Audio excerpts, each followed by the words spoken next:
오늘 한 주일간 안녕하셨습니까? 이제 요한복음을 저희들이 벌써 몇 장을 다뤘는데요. 여러분께서 요한복음을 이 시간을 통해서 많이 사랑하게 되셨는지 궁금하네요. 오늘은 제가 요한복음 5장을 통해서 우리에게 희망을 주는 우리 예수님의 말씀, 내가 낫고자 하느냐라고 하는 제목으로 38년 된 중풍병자의 이야기를 함께 나누도록 하겠습니다. 이 말씀 속에 들어있는 그 의미가 무엇인지, 우리의 삶에 어떤 교훈을 주는지 저희들이 오늘 한번 이 말씀을 가지고 생각을 해보도록 하겠습니다. 먼저 성경 본문을 읽겠습니다. 요한복음 5장 2절부터 9절 그리고 14절부터 16절에 있는 말씀입니다. 예루살렘에 있는 양문 곁에, 이 양문이라고 하는 것은 성전의 제사를 지내기 위해서 양들이 들어가는, 다시 희생 제물이 들어가는 문을 양문이라고 했어요. 그리고 그 양문 곁에 히브리 말로 베데스다라고 하는 못이 있는데 거기에 행각 5이 있고 그 안에 많은 병자, 소경, 절뚝발이, 혈기 마른 자들이 누워 그리고 가로를 쳐서 물의 동함을 기다리니 이는 천사가 가끔 못에 내려와 물을 동하게 하는데 동안 위에 먼저 들어가는 자는 어떤 병에 걸렸든지 낫게 되미러라. 여기 가로가 여기 닫혔습니다. 거기 38년 된 중풍병자가 있더라. 예수께서 그 누운 것을 보시고 병이 벌써 오랜 줄을 아시고 이르시되 내가 낫고자 하느냐? 병자가 대답하되 주여 물이 동할 때에 나를 못에 넣어줄 사람이 없어 내가 가는 동안에 다른 사람이 먼저 내려가나이다. 예수께서 가라사대 일어나 내 자리를 들고 걸어가라 하시니 그 사람이 곧 나아서 자리를 들고 걸어가니라. 이 날은 안식일이니. 그 후에 예수께서 성전에서 그 사람을 만나 이르시되 보라 내가 나았으니 더 심한 것이 생기지 않게 다시는 죄를 범치 말라 하시니 그 사람이 유대인들에게 가서 자기를 고친 이는 예수라 하니라. 그러므로 안식일에 이러한 일을 행하신다 하여 유대인들이 예수를 핍박하게 된지라. 오늘 이곳에는 38년 동안 중풍병에 걸려서 희망 없이 살아가던 한 사람이 예수님을 통해서 고침을 받는 이야기가 기록이 되어 있습니다. 예수님은 이것을 안식일에 행하셨어요. 예루살렘에서. 그것도 성전에서 멀지 않은 곳에서 이런 일을 행하셨고 이 일을 통해서 예수님 자신은 유대인들의 핍박을 받기 시작하는 이야기가 오늘 기록되었습니다. 그러면 여기에 기록된 이 중풍병자, 예수께서 고치기를 원하시는 이 중풍병자는 과연 누구인가? 우리가 이것을 살펴보면 참 재밌습니다.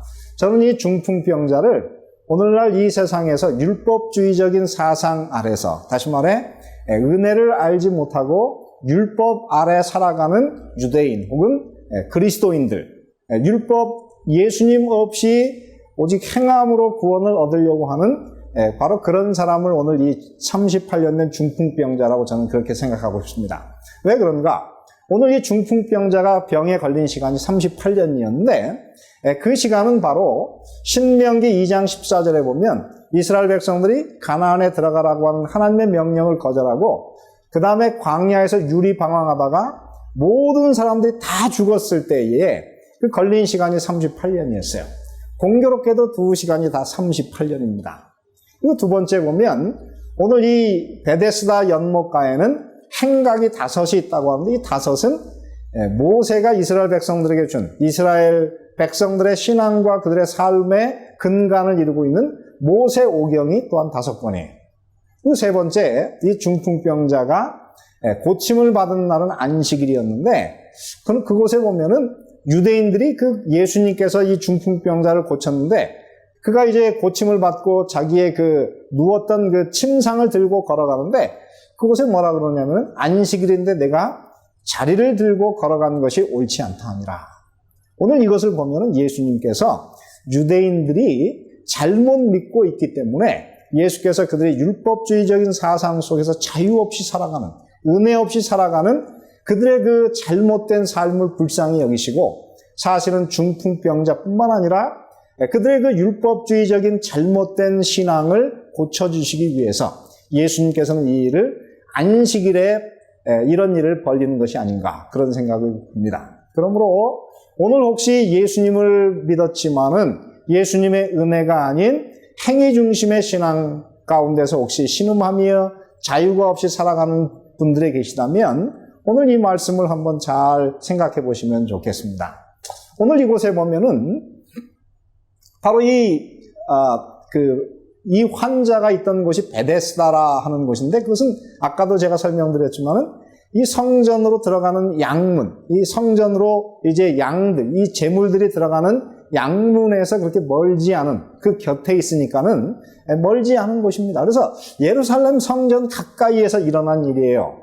그리고 오늘 이곳에 보면 그 연못 이름을 베데스다 그렇게 불렀는데, 이 베데스다라고 하는 것은 히브리어 두 개가 합쳐진 말입니다. 하나는 베이트, 그래서 집이라는 뜻이고, 또 하나는 구약 성경에서 하나님을 가장 잘 묘사하는 단어인, 하나님의 사랑을 가장 잘 묘사하는 단어인 헤세드라고 하는 단어가 있습니다. 그래서 이 헤세드라고 하는 뜻은 바로 자비, 혹은 은혜, 혹은 영원 무궁한 사랑, 이런 뜻인데요. 그래서 베데스다라고 하는 뜻을 합쳐놓으면 그것이 무엇이냐면 자비의 집이라는 뜻이에요.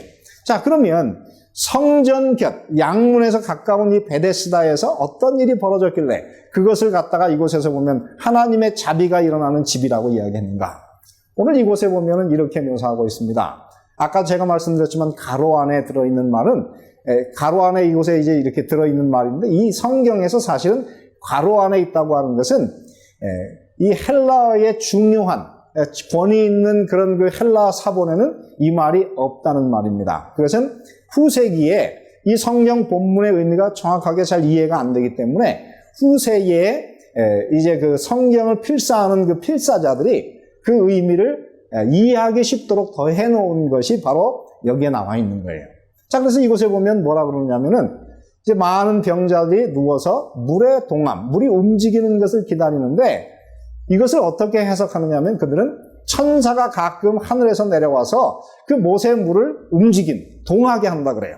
그런 다음에 누구든지 제일 먼저 물 속에 들어가면 그 어떤 병에서든지 낫는다 하는 그런 것 때문에 여기 많은 병자들이 모여 있다는 것입니다. 그것을 바로 오늘 이곳에서 이 천사들이 내려와서 물을 움직이는 그 장면이, 그리고 누구든지 먼저 들어가면 낫는다고 하는 이 미신적인 신앙이 오늘 여기서 보면은 하나님의 자비, 헤세드라고 이해가 된 것입니다. 그러면 이건 굉장히 바로 이스라엘 나라가 얼마나 그들이 하나님의 은혜에서 멀리 떨어져서 살아가는지 참으로 가련한 모습이 오늘 이곳에 기록되고 있는 것입니다. 왜 그런가 하면 이 물이 움직이는 상황은 지금 우리도 이 세상에서도 볼 수 있습니다. 우리가 옐로우스톤에 가면은, 그곳에 가면은 이제 한 1시간 반마다 물이 하늘로 쫙 솟구치는 그런 장면을 보기 위해서 그 많은 사람들이 기다리고 있는데요. 그것을 우리가 이제 과학적으로 살펴보면은 바로 이 솟구치는 그 밑에 보면은 물이 이렇게 고이는 말하자면 암반이 있는데, 나중에 그 물이 뜨거워지면서 1시간 반에 한 번씩 하늘로 쫙 솟구치는 간헐천입니다. 그래서 이런 간헐천이 바로 하나님의 역사인가? 아니죠. 이거는 자연 현상이죠. 그러므로 이런 자연 현상을 보면서 그들은 이것이 바로 하나님의 역사이므로 그곳에 누구든지 먼저 들어가서 이제 그곳에 들어가면 이제 자기들이 고침을 받을 것이라고 하는 그런 것이 바로 지금 이 자비의 집, 이스라엘 백성들의 그 삶인 것입니다. 그러므로 이것이 과연 하나님에게서 온 것이 아닌 것은 여기 분명해요. 왜냐하면 물이 동하는 것도 사실은 하나님의 역사가 아닌데, 또 한 것은 누구든지 어떤 병에 걸렸든지 먼저 들어가는 사람이 낫는다고 하는데, 성경은 결코 먼저 들어가는 사람, 다른 사람을 이기고 먼저 들어가야만 구원을 받는다고 이야기하는 데가 없어요. 오히려 요한복음 7장 37절 39절에 보면 그렇게 예수께서 말씀하십니다. 누구든지 목마르거든 내게로 와서 마시라. 나를 믿는 자는 성경의 이름과 같이 그 배에서 생수의 강이 흘러날 것이라고 말씀하셨습니다. 그러므로 오늘 이 말씀에 의하면은 정말 이 땅에서 하나님의 은혜를 체험하는 사람들은 첫째, 누구든지 목마르거든, 다시 말해 필요를 느껴야 될 것이고, 두 번째, 누구든지 믿기만 하면 하나님의 은혜를 우리가 받을 것이라고 하는 것입니다. 그러므로 성경의 은혜의 법칙과 그 다음에 오늘 이 베데스다의 행위의 법칙은, 미신의 법칙은 완전히 다른 모습인 것을 우리가 알게 되는 것입니다.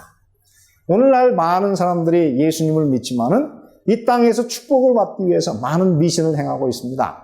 한국에서 수능이 치는 날에는 많은 사람들이 기도하면서 그 자기 아이들이 그 들어가기를 원하는 학교의 그 대문에다가 엿을 갖다 발라요.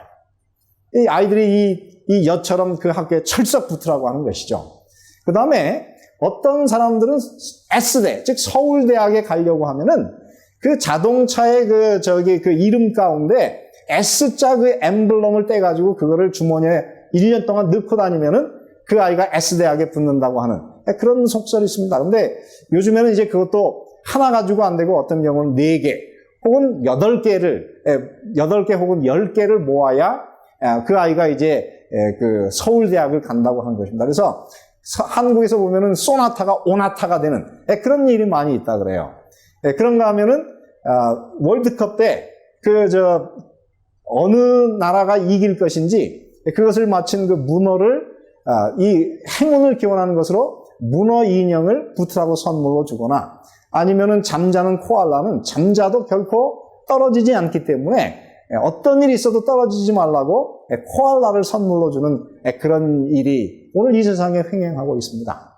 그러면 우리의 삶에 우리는 다 38년 된 중풍병자처럼 가련하게 우리의 힘으로는 우리의 문제를 해결할 수가 없는데 오늘 예수님께서 어떻게 우리를 치료하시는가? 하나님은 어떤 사람을 치료하시는가? 오늘 이 말씀을 한번 보시기 바랍니다. 오늘 요한복음 5장 6절에 보면 예수께서 그 누운 것을 보시고 병이 벌써 오랜 줄을 아시고 이르시되 내가 낫고자 하느냐. 예수님은 그날 안식일에 거기 많은 환자들이 있었지만은 그 중에서 가장 병이 오래된 사람. 아마 예수님께서 그날 그냥 지나치셨으면은 그는 죽을 만한 거의 죽을 상황에 있는 그 사람을 선택하셨습니다. 그러므로 오늘 하나님께서는 우리에게 은혜를 베푸실 때에는 가장 은혜가 절실히 필요한 사람, 가장 어려운 상태에 있는 사람을 하나님께서는 고치실 것입니다. 그 다음에 이 사람은 그 38년 동안 이제 베데스다 연못가에서 여러 번 실망을 당했어요. 물이 움직일 때마다 자기보다 다른 건강한 사람이 먼저 들어가서 치료를 받았기 때문에 이 사람은 물이 움직일 때마다 오히려 그 시간이 절망의 시간이었으므로 이 사람은 가장 많이 절망으로 인해서 지금 그 생명력이 점점 약해져가는 그런 상황에 있었습니다. 예수님께서 오늘 우리에게 오셔서 가장 인간의 능력이 부족하여 절망 가운데 있는 많은 실망을 당한 사람을 예수님께서 오늘 이 시간 치료하러 오신다 하는 것입니다. 그 다음에 오늘 이곳에 보면은 예수님께서 이 사람을 고치신 다음에 요한복음 5장 14절에 보면은 보라 내가 나았으니 더 심한 것이 생기지 않게 다시는 죄를 범치 말라 이렇게 말씀하세요. 그 얘기는 이 사람이 이 중풍병에 걸린 이유가 죄를 범하고 쾌락을 추구하고 자기 몸을 돌보지 않으면서 이 땅에 마치 오락장인 양, 이 땅의 모든 쾌락을 즐기려고 그렇게 하나님의 법을 무시하고 살다가 이 사람에게 어느 날 과로가 되고 너무 지나치게 몸을 쓴 것이 원인이 되어 중풍에 걸린 것으로 오늘 이곳에 기록이 되고 있습니다.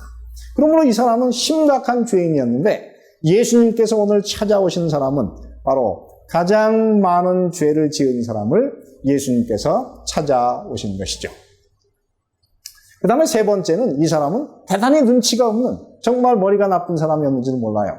왜냐하면 이 유대인들이 너를 고친 사람이 누구냐 이렇게 물었을 때 나중에 이 사람이 어떻게 하냐면 예수님께서 자기를 만나서 다시는 죄를 범치 말라고 하는 그 얘기를 한 다음에 유대인들에게 가서 유대인들이 왜 그 문제를 질문했는지 지금 예수님을 정죄하기 위해서 그 문제를 누가 너를 고쳤느냐라고 하는 것을 질문했는데도 불구하고 이 사람은 그것을 생각하지 못하는 그런 사람이었어요. 그래서 유대인들에게 가서 뭐라 그러냐면은 바로 나를 고친 사람은 바로 예수다 이렇게 해가지고 예수님이 큰 핍박을 받기 시작을 합니다.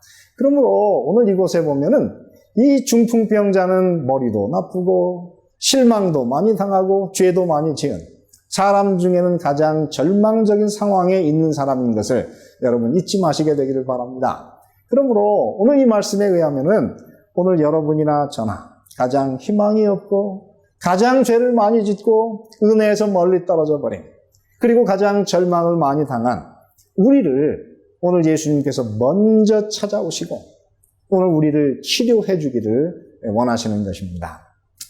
자, 그러면 예수님께서 어떻게 우리를 치료하셨을까요?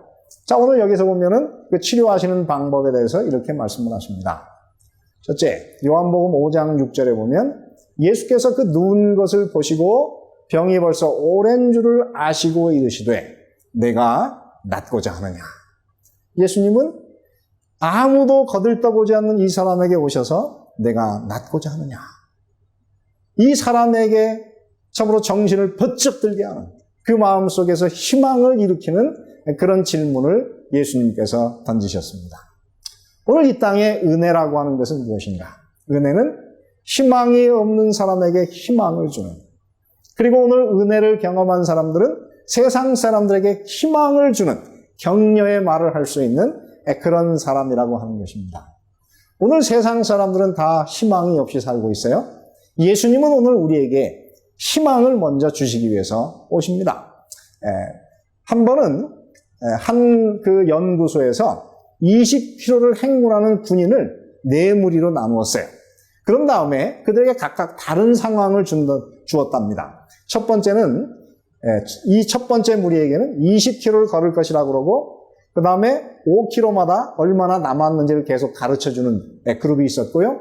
두 번째 그룹은 긴 시간을 걸을 것이라고 말하고는 얼마나 오래 걸을 것이라고는 얘기를 해주지 않았답니다. 그리고 세 번째는 15km를 걸을 것이라고 이야기한 다음에 한 5km가 남았을 때에 15km가 아니고 20km를 걸을 것이라고 이야기한 그룹이 있었고, 마지막 그룹은 25km를 걸을 것이라고 이야기했는데 마지막 한 5km가 남았을 때에 25km가 아니고 20km다.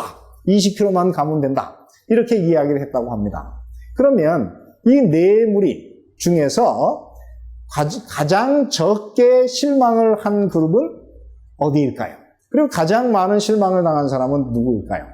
이것을 그 연구의 결과를 비교해 보면은, 연구의 결과에 의하면 가장 스트레스를 적게 받은 사람부터 많이 받은 사람까지 그 순서를 매기면 이렇답니다.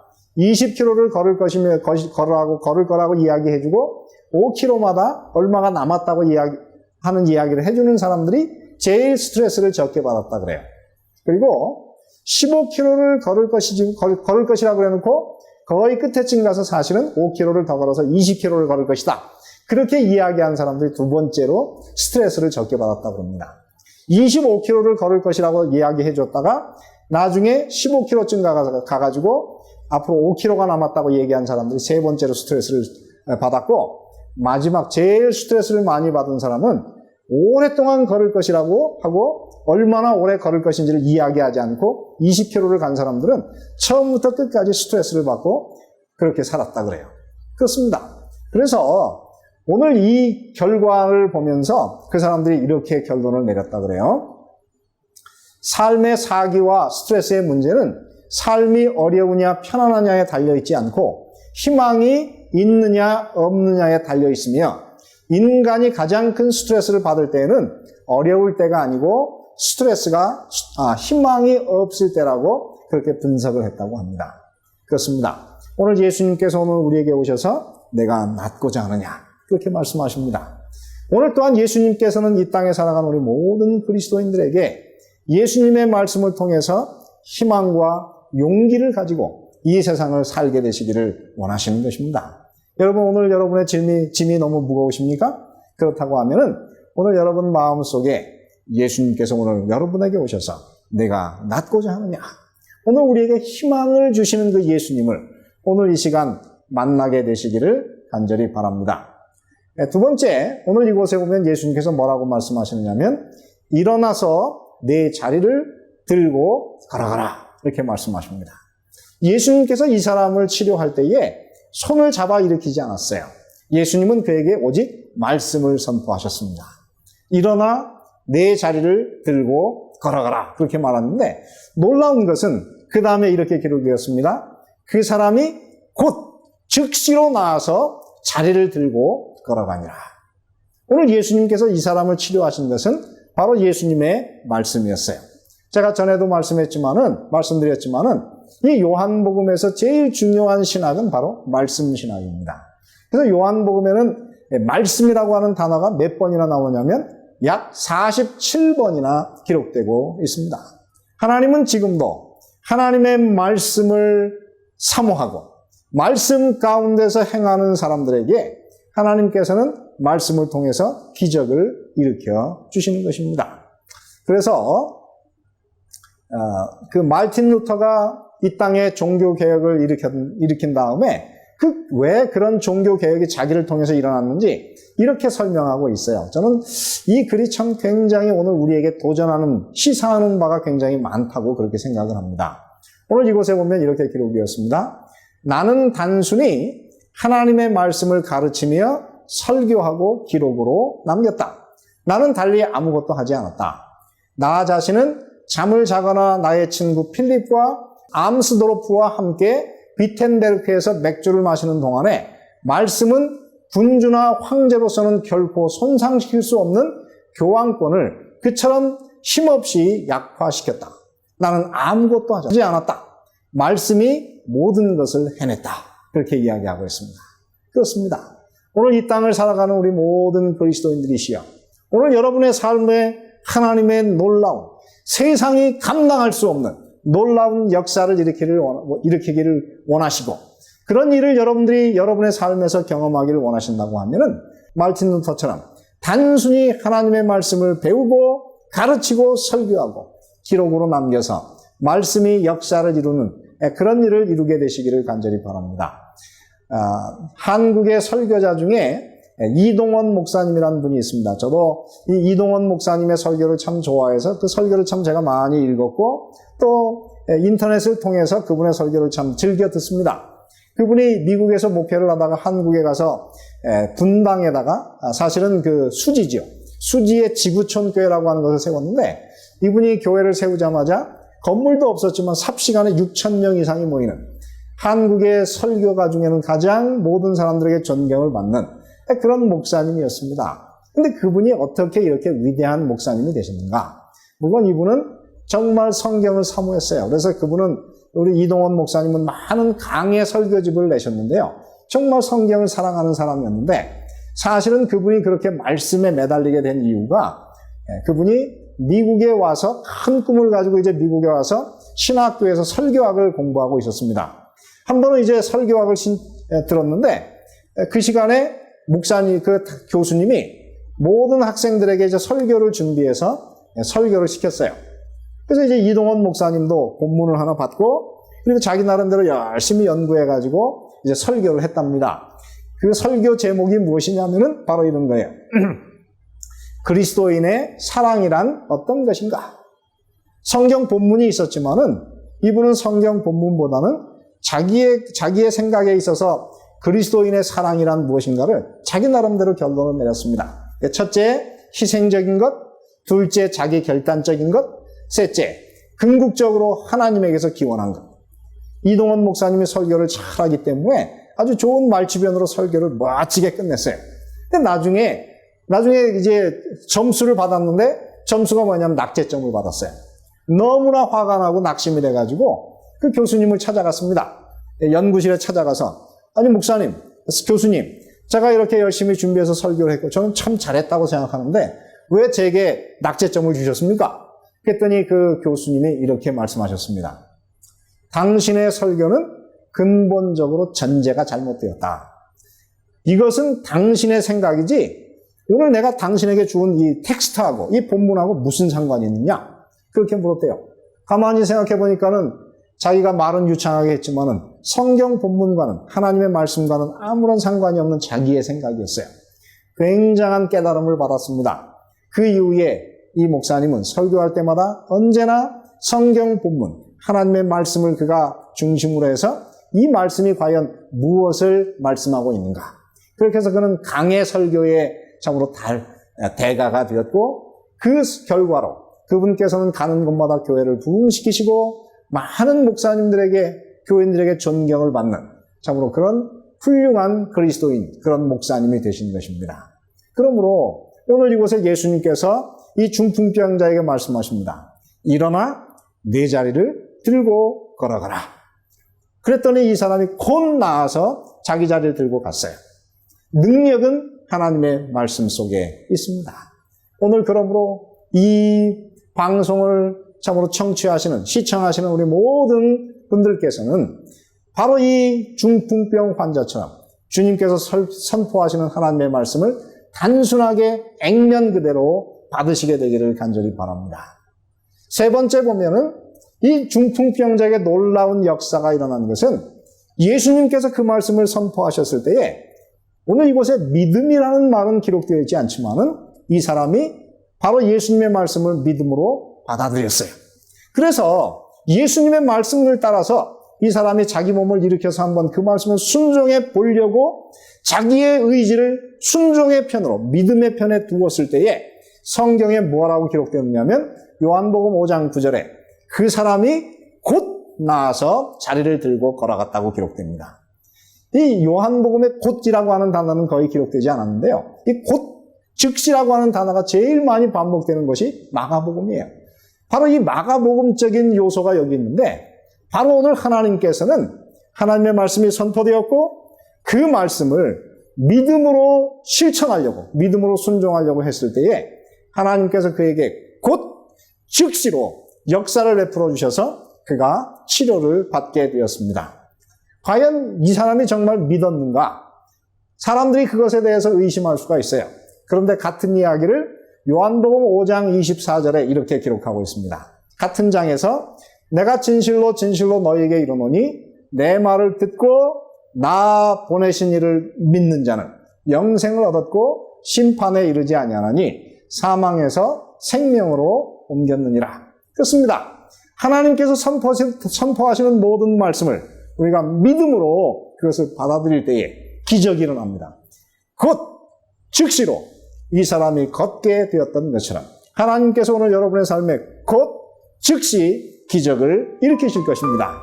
이 놀라운 기적이 오늘 여러분의 것이 되시기를 바라고 말씀을 마치도록 하겠습니다. 은혜로운 시간 되셨습니까?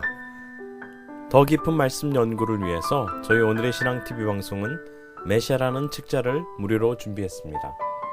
우리의 소망 되시는 예수님의 전생애를 다룬 이 책은 이미 오래전에 미국 국회의사당 도서관에 예수님의 생애에 대해 가장 탁월하게 묘사한 책으로 선정하여 보관하고 있습니다. 이 책은 세계 거의 모든 나라에서 읽혀지고 있는 베스트셀러인데 이 책을 인기 작가인 제리 토마스가 현대적인 감각과 언어로 좀 더 간결하게 정리하여 메시아라는 책으로 새롭게 내놓았습니다. 이 책을 통하여 예수님의 교훈의 의미와 시대를 뛰어넘는 놀라운 영적 통찰력을 얻게 될 것입니다. 저희 방송에서는 이 책자를 무료로 보내드려오니 전화 562-405-2806번으로 전화 주시기 바랍니다.